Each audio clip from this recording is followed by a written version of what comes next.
Hello दोस्तों, जय हिंद। आप सभी का स्वागत है आपके अपने डिजिटल प्लेटफॉर्म प्रवेश एकेडमी पर। बिहार शिक्षक भर्ती 7th फेज 2023 के लिए ये वीडियो अति महत्वपूर्ण होने वाला है। इसके पहले हमने 20 प्रश्नों को देखा था, तो अगर उसको आप नहीं देखे हैं तो डिस्क्रिप्शन बॉक्स में लिंक है, वहां से आप जाकर के देख सकते हैं। और जितने भी प्रीवियस ईयर हैं सभी को हमने करा दिया है, तो चैनल के प्लेलिस्ट में जाकर के आप देख सकते हैं। तो देर न करते हुए, अगर आप हमारे इस चैनल पर नए हैं तो चैनल को सब्सक्राइब कर लीजिए, वीडियो को लाइक करके अपने दोस्तों के साथ शेयर जरूर करिएगा। तो एसएसटी के लिए ये वीडियो अति महत्वपूर्ण है। और मध्यकालीन इतिहास को जितने भी महत्वपूर्ण प्रश्न है उसको हम देखेंगे। बीपीएससी के द्वारा सन 1995 से लेकर के 2022 तक जो भी प्रश्न पूछे गए हैं उनमें से जो आपके शिक्षक भर्ती के लिए महत्वपूर्ण है उन सभी प्रश्नों का ये कलेक्शन है। तो आइए स्टार्ट करते हैं।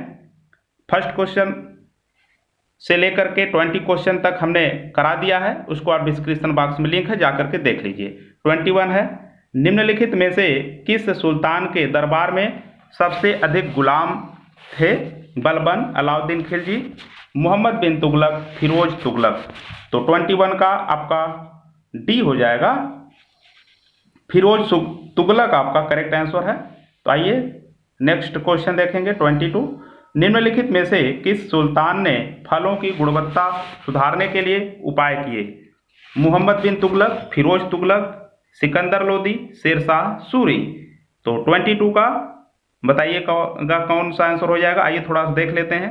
फिरोज शाह तुगलक ने बागवानी में अपनी अभिरुचि के कारण दिल्ली के निकट 1200 नए बाग लगवाए तथा अलाउद्दीन के 30 पुराने बागों को फिर से लगवाया। तो ये बागों से बड़ा लगाव रखते थे।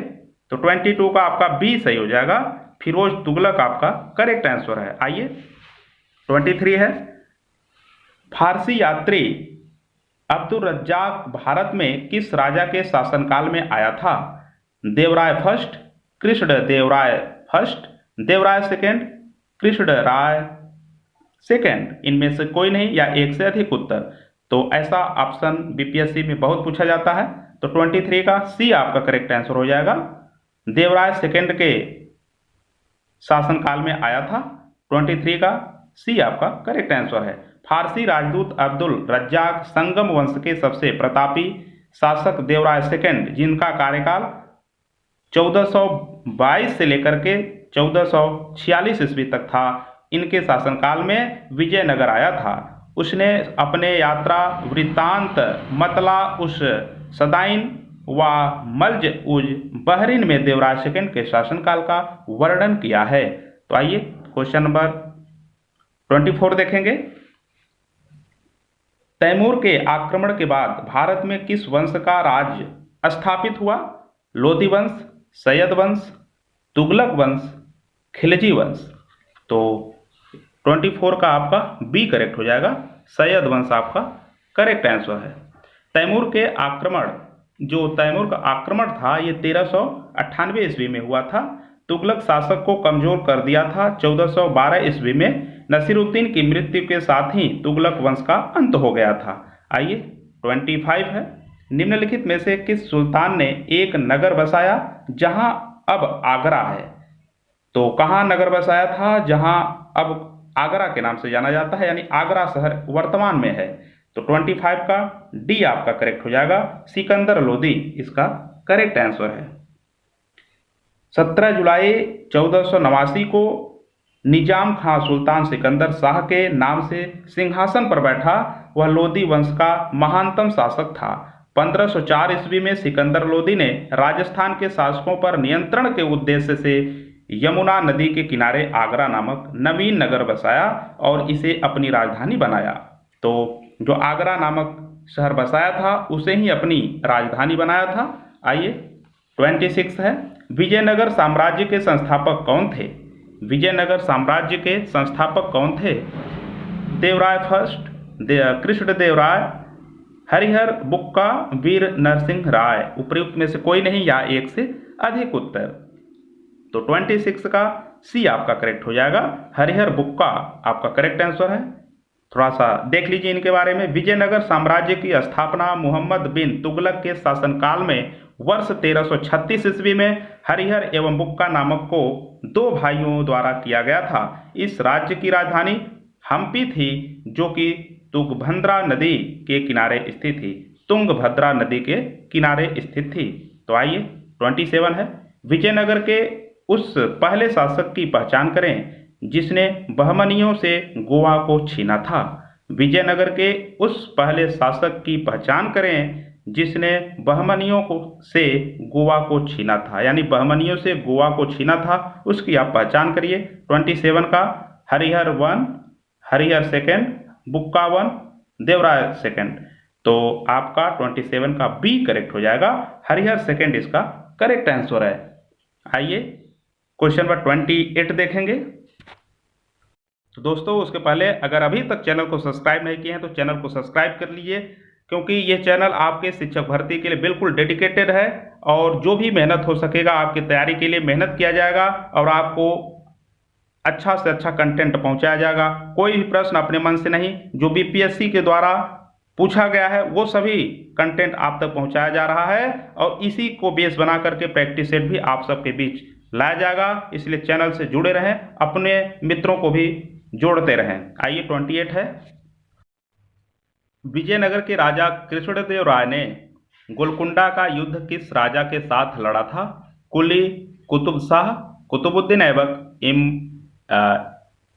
इस्माइल आदिल खान, गजपति।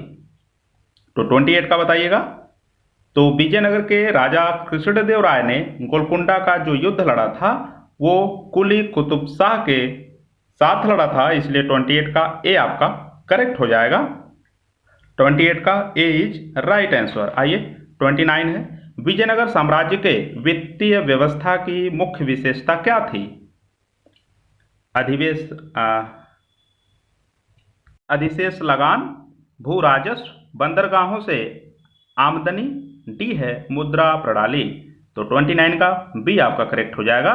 विजयनगर राज्य को विभिन्न स्रोतों से आय प्राप्त होती थी, यथा भू राजस्व, संपत्ति कर, व्यापारिक कर और व्यावसायिक कर, उद्योगों पर लगाए जाने वाले कर, सामाजिक और सामुदायिक कर तथा अपराधों के लिए आरोपित अर्थदंड, ये सभी कर लगाए जाते थे। तो आइए क्वेश्चन नंबर 30 है, विजयनगर साम्राज्य का अवशेष कहाँ मिलता है? विजयनगर साम्राज्य का अवशेष कहाँ मिलता है ये बताइएगा। बीजापुर, गोलकुंडा, हम्पी, बड़ौदा, उपर्युक्त में से कोई नहीं। तो ये देखिए बीपीएससी 2017 में पूछा गया प्रश्न है, बहुत ही इंपॉर्टेंट प्रश्न है। सभी ऐसे प्रश्न है जो आपके एग्जाम के लिए अति महत्वपूर्ण है, क्योंकि बीपीएससी ने कहा है कि आपके स्तर से ऊपर तक का ही आएगा। ये आपका न तो बहुत ऊपर का स्तर है न तो बहुत नीचे का स्तर है। जो प्रीवियस ईयर है ये सभी आपका इम्पॉर्टेंट है। ये आपका एनसीईआरटी और बिहार बोर्ड के बुक का पूरा निचोड़ हो जाएगा। अगर आप इसको बीपीएससी का प्रीवियस ईयर कंप्लीट करते हैं तो आपका वहां से ही 50 से 60% कवर हो जाएगा। 31 है, दीवान ए अर्ज विभाग संबंधित था। तो दीवान ए अर्ज विभाग किससे संबंधित था? शाही पत्राचार से, विदेश विभाग से, रक्षा विभाग से, वित्त विभाग से और उपर्युक्त में से कोई नहीं या एक से अधिक उत्तर। तो पहले इसके बारे में देख लीजिए। दीवान ए आरिज अथवा आरिज ए मुमालिक सल्तनत काल से सैन्य विभाग का प्रमुख अधिकारी होता था और आरिज ए मुगालिक का विभाग ही दीवान ए अर्ज कहलाता था। इस विभाग की स्थापना बलबन ने किया था। तो महत्वपूर्ण प्रश्न बनता है कि इसकी स्थापना किसने किया था? तो इस विभाग की स्थापना बलबन ने किया था। तो 31 का सी आपका रक्षा विभाग आपका करेक्ट आंसर हो जाएगा। दीवान ए अर्ज विभाग संबंधित था तो रक्षा विभाग से संबंधित था। तो आइए 32 है, शिवाजी की राजधानी कहाँ थी? शिवाजी की राजधानी कहाँ थी? रायगढ़ में, सिंधुदुर्ग, पूना, कोल्हापुर। तो बताइएगा इसका आंसर। 32 का ए हो जाएगा, रायगढ़ इसका करेक्ट आंसर है। 1674 ईस्वी में शिवाजी ने अपना राज्याभिषेक कराया तथा छत्रपति की उपाधि धारण की एवं रायगढ़ को अपनी राजधानी बनाया। उस युग के महान विद्वान बनारस के पंडित विश्वेश्वर उर्फ गंगा भट्ट ने उन्हें क्षत्रिय घोषित करते हुए उनका राज्याभिषेक कराया था? तो आइए 33 है, बहमनी राज्य का संस्थापक कौन था? बहमनी राज्य का संस्थापक कौन था बताइएगा। ये तो बहुत इंपॉर्टेंट प्रश्न है, बहुत अच्छा है और आप सबको आता भी होगा क्योंकि हर एग्जाम में ये आता रहता है। बीपीएससी प्री 2016 का सवाल है, अलाउद्दीन हसन, फिरोज शाह, महमूद गामा और आशफ खां उपयुक्त में से कोई नहीं या एक से अधिक उत्तर। तो 33 का ए आपका करेक्ट आंसर है, अलाउद्दीन हसन इसका सही उत्तर है। बहमनी राज्य का संस्थापक जो था अलाउद्दीन हसन था। दक्कन के अमीरान ए सादाह के विद्रोह के परिणाम स्वरूप मुहम्मद बिन तुगलक के शासनकाल के अंतिम दिनों में बहमनी साम्राज्य की स्थापना हुई। जफर खां हसन गंगू 1347 से 1358 ईस्वी नाम के सरदार ने अलाउद्दीन हसन बहमन शाह की उपाधि धारण करके 1347 ईस्वी में सिंहासनारूढ़ हुआ और यानी सिंहासन को अपनाया और बहमनी साम्राज्य की नींव डाली। तो इस प्रकार से बहमनी साम्राज्य की नींव पड़ी। तो 33 का ए करेक्ट है। आइए नेक्स्ट क्वेश्चन, क्वेश्चन नंबर 34 देखते हैं। सरंजामी प्रथा किससे संबंधित थी? मराठा भूराजस्व प्रथा, तालुकदारी प्रथा, कुतुब शाही प्रशासन उपयुक्त में से कोई नहीं। तो 34 का ए करेक्ट हो जाएगा, मराठा भूराजस्व प्रथा से संबंधित थी। तो 34 का ए इज राइट आंसर। आइए 35 देखते हैं। निम्नलिखित में कौन भूमि उत्पाद पर लगने वाले कर को इंगित करता है? खराज, खुम्स, उष्ण, मुक्तई। अपने उत्तर का चयन निम्नलिखित कूटों से करें। इसमें यह बताना है कि कौन भूमि उत्पाद पर लगने वाले कर को इंगित करता है।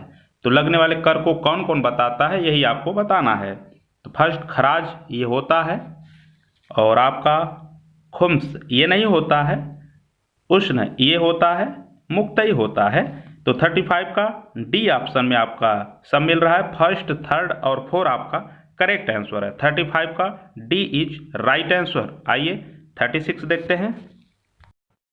किस सुल्तान ने जमीन में फसल की नपाई का आधा राजस्व के रूप में दावा किया? इल्तुतमिश, बलबन, अलाउद्दीन खिलजी, मोहम्मद बिन तुगलक उपयुक्त में से कोई नहीं या एक से अधिक उत्तर। तो इसका आंसर बताइएगा। 36 का आपका सी सही हो जाएगा, अलाउद्दीन खिलजी ने दावा किया था। तो 36 का सी आपका करेक्ट आंसर है। आइए नेक्स्ट क्वेश्चन 37 देखेंगे। तो दोस्तों चैनल को सब्सक्राइब जरूर कर लीजिएगा, कम से कम समय में अधिक से अधिक प्रश्न को देखने का प्रयास कर रहे हैं। आइए 37 है, शेख बहाउद्दीन जकारिया किस संप्रदाय के थे? शेख बहाउद्दीन जकारिया किस संप्रदाय के थे ये आपको बताना है। सहरावर्दी संप्रदाय, ऋषि संप्रदाय, चिश्ती संप्रदाय, फिरदौसी संप्रदाय उपयुक्त में से कोई नहीं या एक से अधिक उत्तर। तो जो बहाउद्दीन जकारिया थे ये आपके सहरावर्दी संप्रदाय के थे। तो इस प्रकार से 37 का ए आपका करेक्ट हो जाएगा। 37 का ए इज राइट आंसर। आइए 38 देखते हैं। इन शासकों में से किसने अपनी सैन्य टुकड़ियों को 200, 250 एवं 500 की इकाइयों में विभाजित किया था? बहलोल लोदी, सिकंदर शाह, शेर शाह, इस्लाम शाह उपयुक्त में से कोई नहीं या एक से अधिक उत्तर। तो इस्लाम शाह जो था ये शेर शाह का पुत्र था और इस्लाम शाह ने ही टुकड़ियों को 200, 250 और 500 एवं 550 की इकाइयों में विभाजित किया था। लेकिन आपका जो आयोग ने इस प्रश्न का उत्तर ई माना था, यानी उसने शेर शाह और इस्लाम शाह दोनों को मान लिया होगा। उपयुक्त में से एक से अधिक उत्तर का इसने जवाब दिया। तो इस प्रकार से 38 का ई जो है आयोग ने माना था, लेकिन इसका जो है टुकड़ियों को विभाजित करने का जहाँ तक सवाल है वो आपका इस्लाम शाह ने किया था, लेकिन आयोग ने जो माना है वो 38 का ई आपका करेक्ट है। आइए 39 देखते हैं। जवाबित का संबंध किससे था? जवाबित का संबंध किससे था? राज्य कानून से, मनसब प्रणाली को नियंत्रण करने वाले कानून से, टकसाल से संबंधित कानून, कृषि संबंधित कर। तो 39 का ए आपका करेक्ट है, राज्य कानून से। जवाबित का संबंध राज्य कानून से था, इसलिए 39 का ए इज राइट आंसर। आइए क्वेश्चन नंबर 40 देखेंगे। ये आज के सेशन का लास्ट क्वेश्चन होगा, तो आइए देखते हैं। सल्तनत काल के सिक्के टंका, ससगनी एवं जीतल किन धातुओं के थे? चांदी, चांदी तांबा, सोना, चांदी तांबा, चांदी जस्ता तांबा, सोना जस्ता तांबा। तो 40 का ए आपका करेक्ट हो जाएगा, चांदी चांदी तांबा आपका करेक्ट है। देख लेते हैं। सल्तनत काल में टंका चांदी एवं जीतल तांबे का बना होता था। ये दोनों सिक्के इल्तुतमिश द्वारा प्रचलित किए गए। ससगनी भी चांदी का सिक्का था। टंका एवं जीतल का अनुपात 1:48 यानी 1:48 का था। तो इस प्रकार से 40 का ए इज राइट आंसर। तो दोस्तों पूरे कंप्लीट हुए आज के ये सेशन। तो ये सेशन कैसा रहा जरूर बताइएगा। मिलते हैं नेक्स्ट वीडियो में नए टॉपिक के साथ। अगर अभी तक चैनल को सब्सक्राइब नहीं किए हैं, चैनल को सब्सक्राइब कर लीजिएगा और अपने दोस्तों के साथ शेयर जरूर करिएगा। आप लास्ट तक बने रहें, इसके लिए आपका तहे दिल से शुक्रिया। वीडियो कैसा लगा कमेंट बॉक्स में कमेंट के माध्यम से जरूर बताइएगा। जय हिंद, जय बिहार।